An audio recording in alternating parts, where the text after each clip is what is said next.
now we're diving into new things, which is basically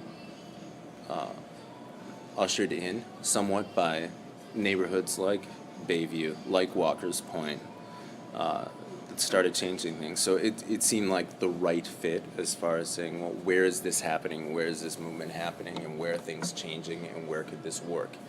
And this was one of those locations on the map. I wanted a more honest representation of what the food was. So you value authenticity? Absolutely. I value authenticity, and I respect everybody's play on a cuisine. I think that's what makes food and this industry interesting and fun for everybody, is that you keep seeing new things, new ways to present things, but at the same time, it's important that we be fair and respectful to what the food and the ingredients and things are. Right. So being in the service industry and like relying on this area around us and beyond to like keep us busy, and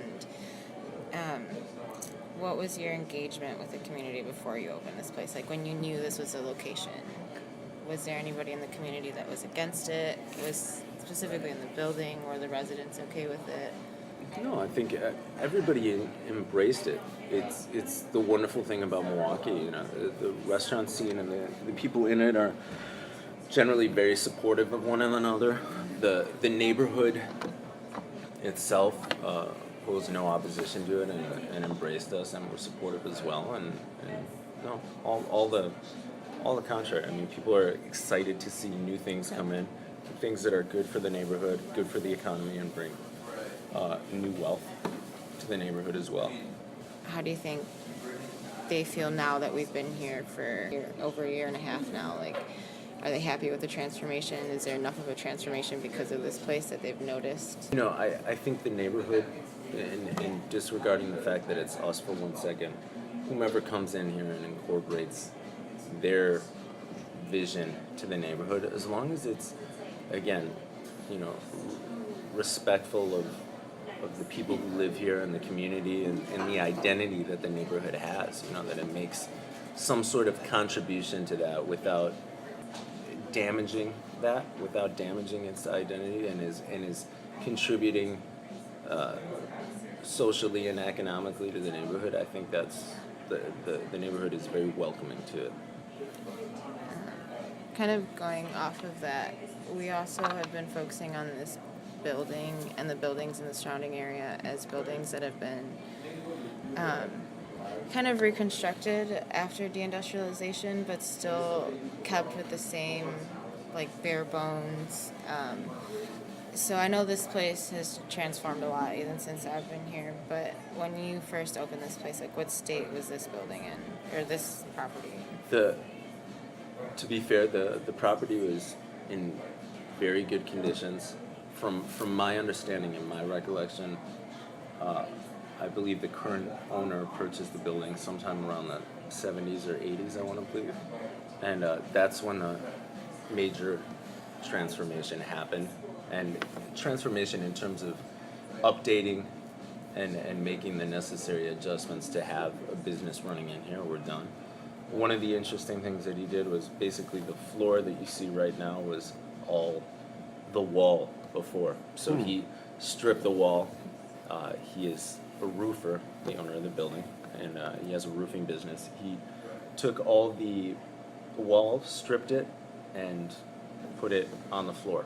So our floor is basically what used to be the walls, and then he restored the brick beneath, which is a Cream City brick that you see right now, and he basically sandblasted the ceiling as well to get those nice exposed beams that you see. So this was here since the 70s? Yeah, well, this as you see it right now, were the updates that were made, I believe in the late 70s, 80s is when that transformation, when aesthetically the structure that you see right now was made. I mean, the only thing comparable I can say is that I'm familiar with is the building that we purchased on 6th and Bruce, which is basically 100-year-old building. It's beautiful. It's the one that we're making into a restaurant, bar, and hotel. and we basically took the frame there. We've kept the brick of it and the shape of it, but inside basically we've gutted it completely, as if to say new flooring, new plumbing, new walls, new electric. But the facade itself and the structure we've maintained. It's a 100-year-old building. It's beautiful.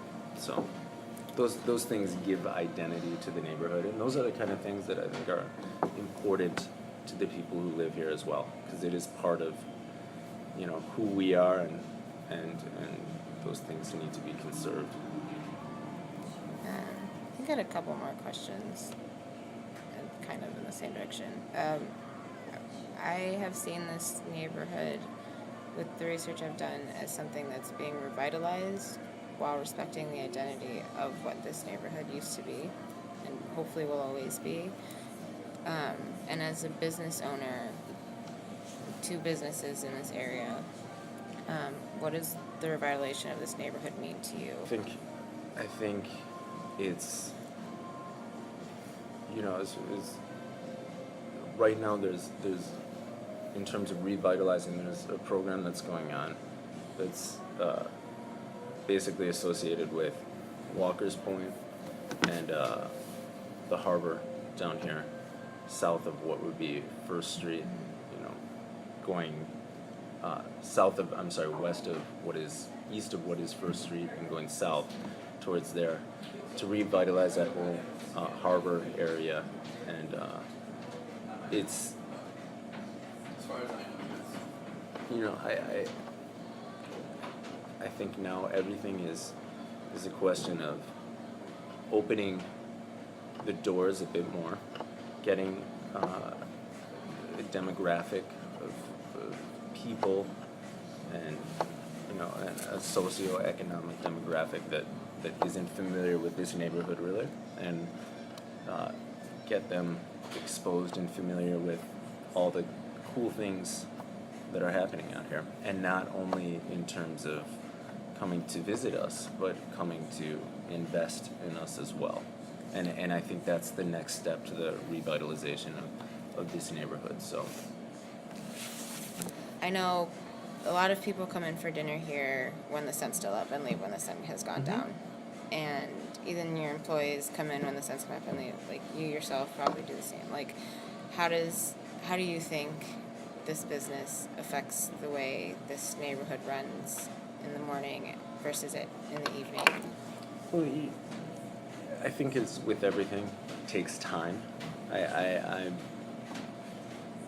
you know, there's a lot of, as the neighborhood grows, there's more offices, there's more people with, there's more traffic in terms of day jobs and people working here during the day, where it's not so much, where it opens the possibility of, as we would say, doing lunch services and being open during the day, etc. I think it's just a question of time, as people become more familiar with it, as people, you know, as you see real estate go up around here and people seek their living space out here, more and more young people are coming to live out here because it's a cool place to live, it's a nice place to live. I think as that happens more and more, you're going to see more traffic during the day, and you're going to see more things happening during the day. Right now, it's a restaurant road situation, and you have some of the best new places to eat basically on 2nd Street, and that's what people know it for. So I think now it becomes an issue of people transitioning into the day and moving out here and working out here and looking for more options and activities during the day in this neighborhood, which will come with time. So how do you see this neighborhood transitioning over like the next 30 years? Do you think it'll become more or less an extension of the Third Ward type of neighborhoods, or do you think it'll be something all new to Milwaukee, like a totally new hybrid of a de-industrialized area? I think it will. I think it'll be as commercialized in terms of as busy economically as the Third Ward.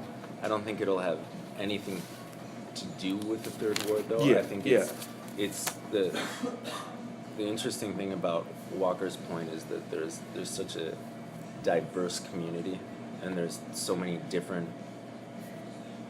I want to almost say interests and arts and things that people do out here, that it's going to drive a different type of business. It may drive the same demographic of people investing in it and visiting it on the weekends, but I think the community itself is going to be very adamant about maintaining its identity and its roots and its multicultural diversity that we have in this neighborhood, which will drive a different type of scene, you know, and we could even make it comparable to